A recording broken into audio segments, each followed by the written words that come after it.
Hay ficciones que nos cuentan historias que no son reales, pero nos hacen llevar a un lugar que en verdad existieron. Una de esas historias es el libro El nombre de la rosa, donde, entre otras tantas cosas, podemos conocer el conflicto político francés germánico del siglo XIV, como así también las peleas internas de la Iglesia por la santidad de la pobreza. En 1980, Umberto Eco publicará El nombre de la rosa, logrando la combinación de varios estilos en una sola obra. Puede ser tomada como una novela policial, una novela histórica, una novela filosófica e incluso un análisis de semiótica. Puede ser leída por académicos como por aquellos que no tienen experiencia literaria en este género ni tienen conocimientos culturales de la Edad Media, que es la época donde transcurre la historia. Humberto Eco no solo nos cuenta el caso policial, donde se trata de resolver una serie de asesinatos, sino que también nos relata el estilo de vida de la Edad Media. Nos describe cómo era el estilo de vida en un monasterio italiano, los quehaceres diarios, la arquitectura, los trabajos de los monjes, la filosofía de la época y muchas otras cosas. El libro tuvo una gran crítica al momento de ser publicado y llegó incluso a filmarse una película basada en el libro. Es hoy en día uno de los clásicos de la literatura italiana del siglo XX. Y aquí analizaremos la base histórica referida a los conflictos internos de la Iglesia Católica a fines del siglo XIII y principios del siglo XIV, que son una parte central de los acontecimientos que suceden en la historia. Si bien es una novela ficcionada, Umberto Eco le da un ámbito de realidad.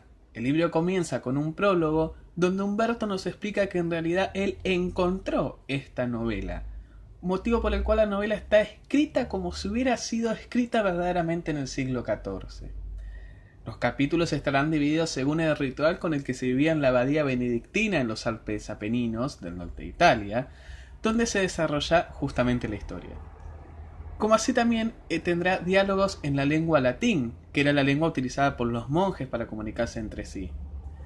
Luego hay un segundo prólogo, que vendría a ser el prólogo de la obra encontrada por Eco, donde allí el escritor del manuscrito, el monje benedictino Azzo de Merck, nos relata en qué época va a transcurrir la historia y sus contextos tanto políticos como religiosos. La novela, narrada en primera persona con Azzo como narrador, iniciará con la llegada de él, en aquel entonces un Azzo de 18 años, y su mentor el fraile franciscano Guillermo de Baskerville, a la abadía benedictina. Ambos llegan a la abadía con el propósito de organizar una reunión importante que se llevará a cabo allí. Enviados del Papa, se reunirán con delegados de la Orden de San Francisco para discutir la llamada doctrina de la pobreza apostólica.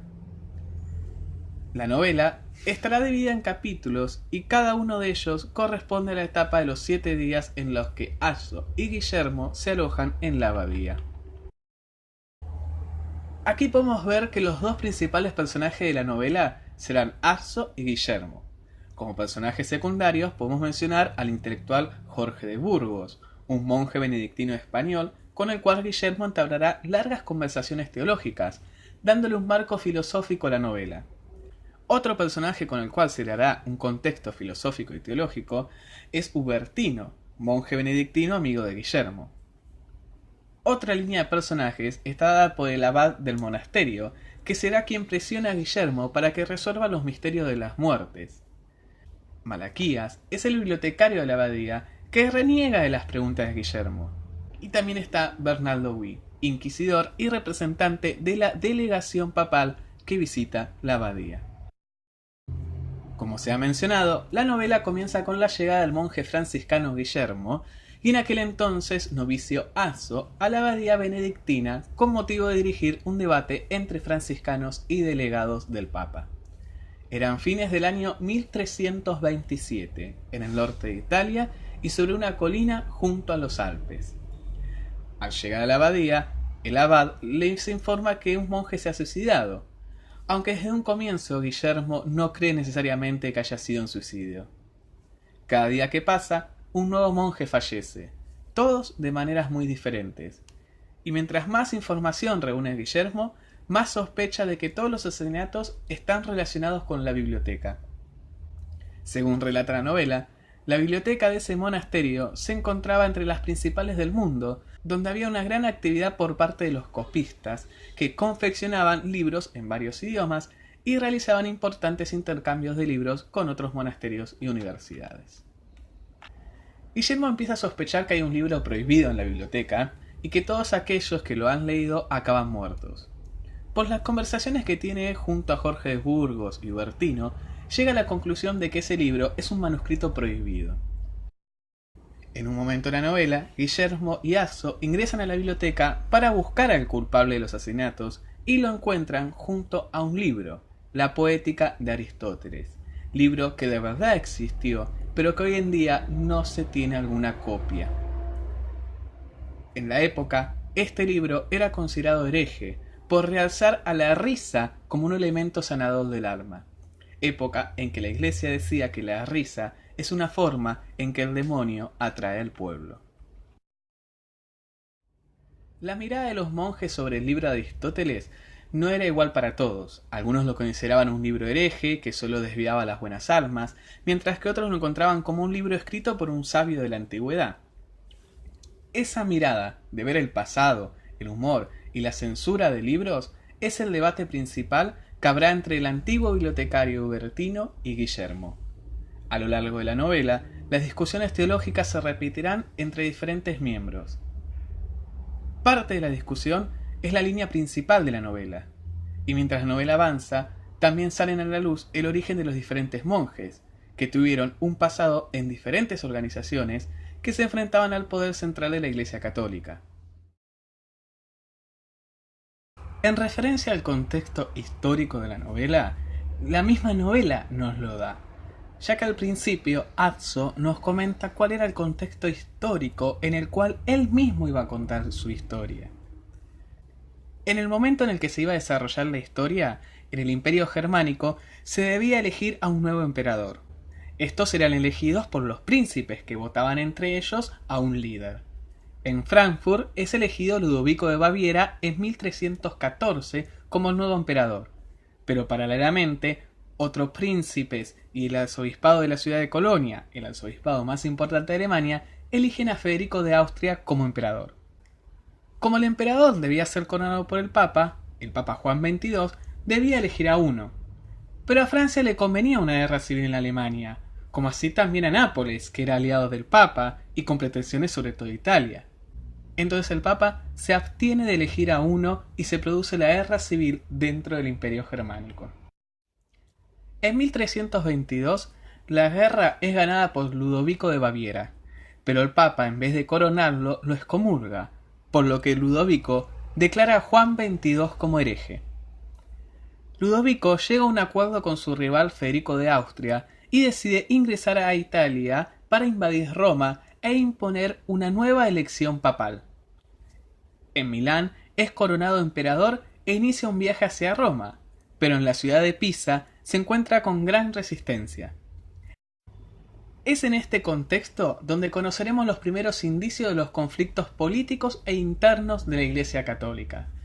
Si bien esta será la base histórica en la cual se inicia la obra, a lo largo de la novela veremos que los conflictos y discusiones de los monjes no serán por estas diferencias entre el emperador, el rey francés y el papa, sino que estarán enmarcadas por una discusión sobre la base de la fe católica y no sobre el poder político temporal del papa y del emperador.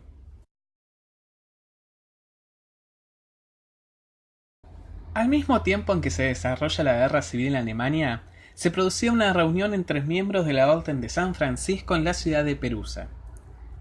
Estos miembros son los llamados franciscanos espirituales. Ellos seguían el voto más importante de los franciscanos, que es la pobreza, pero de una manera más extremista que los demás miembros de la orden. Seguían los escritos del napolitano Fray Joaquín, que proclamaba que uno de los pilares de la fe cristiana debía ser la pobreza. Para ello, se basaba en la pobreza de Cristo y sus discípulos. Esto incluía a todo el clero religioso, muy corrupto en aquella época, por lo que el Papa no vio con buenos ojos esta prédica. Sumado al hecho de que ese mismo pensamiento de pobreza reinaba entre los monjes alemanes, producto de la riqueza y sobornos que existía entre los príncipes germánicos, el Papa instó a los franciscanos a cumplir otro voto de la orden, que es la obediencia al Papa.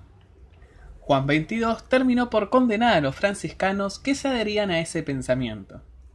Este debate había llegado incluso hasta la Universidad de la Sorbona, que trató de declarar a los franciscanos como herejes.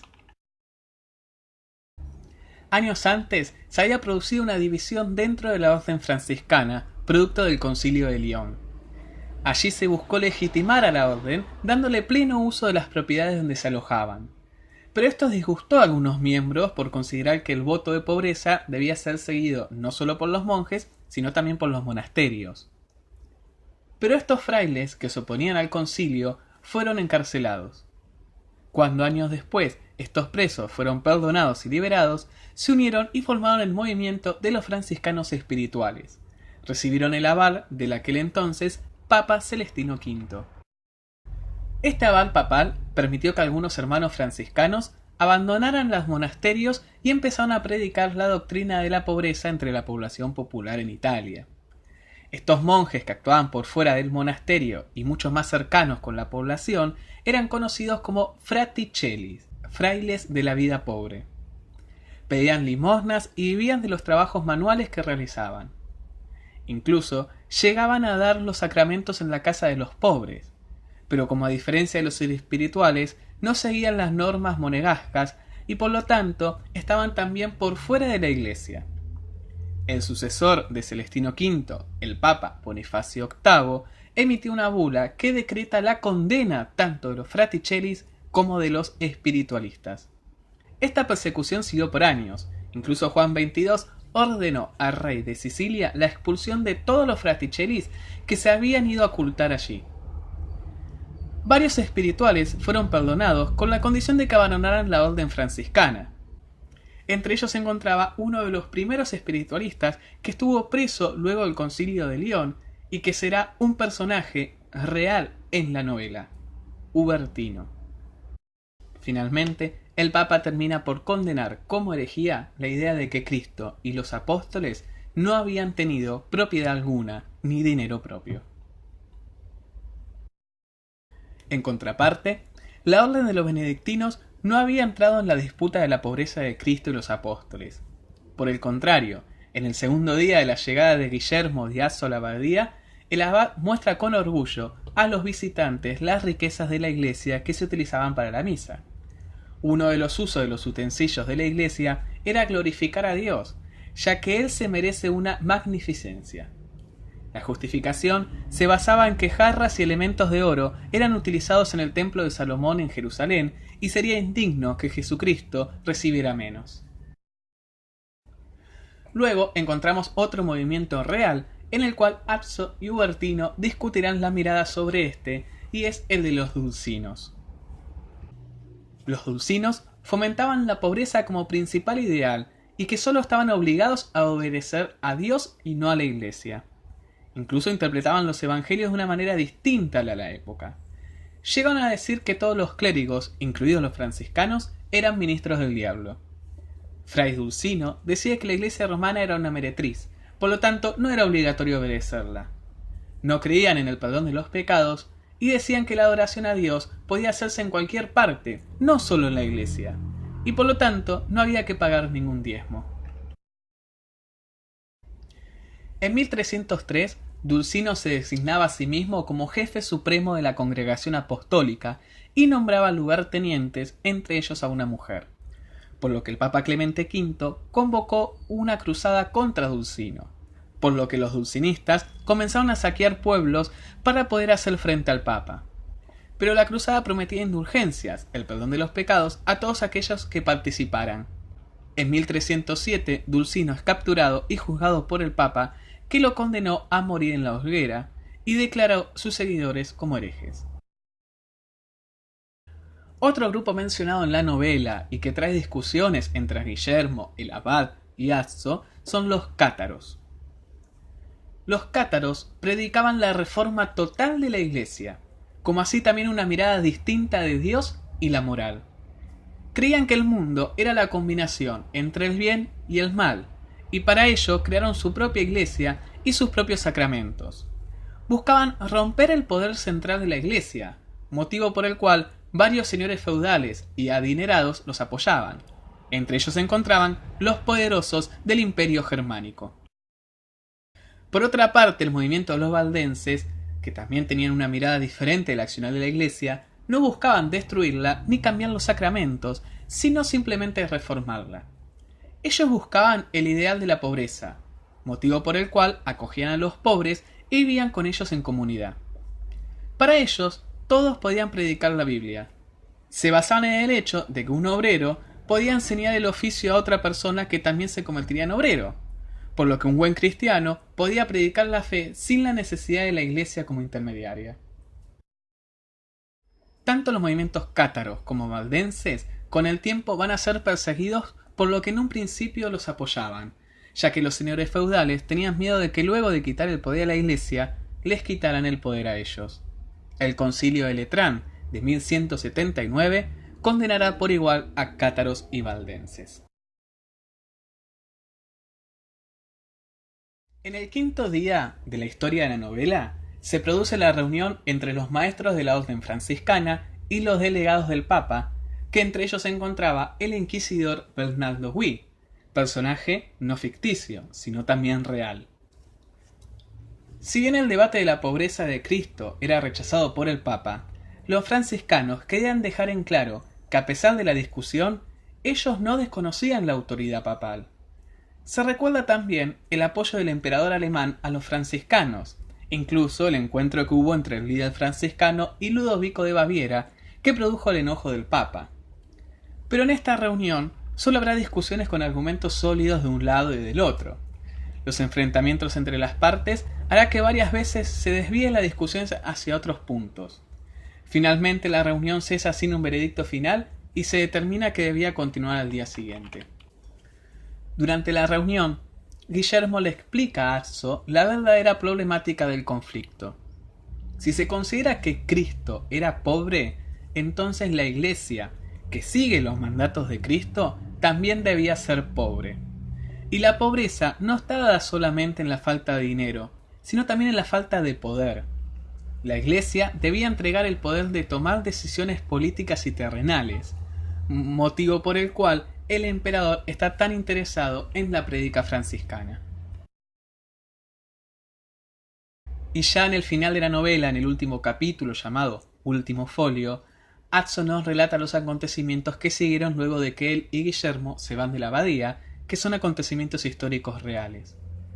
El emperador llega a Roma, elige a un nuevo papa, pero cuando el emperador se va de Roma, la ciudad se rebela contra él y el papa romano se rinde ante el papa de Aviñón. Si bien años después van a seguir los conflictos entre el papa de Roma y el papa de Aviñón, ese sentimiento de la pobreza de Cristo y esas reformas religiosas que querían llevar los franciscanos, los cátaros y valdenses se van a detonar justamente en las reformas protestantes alemanas de Martín Lutero.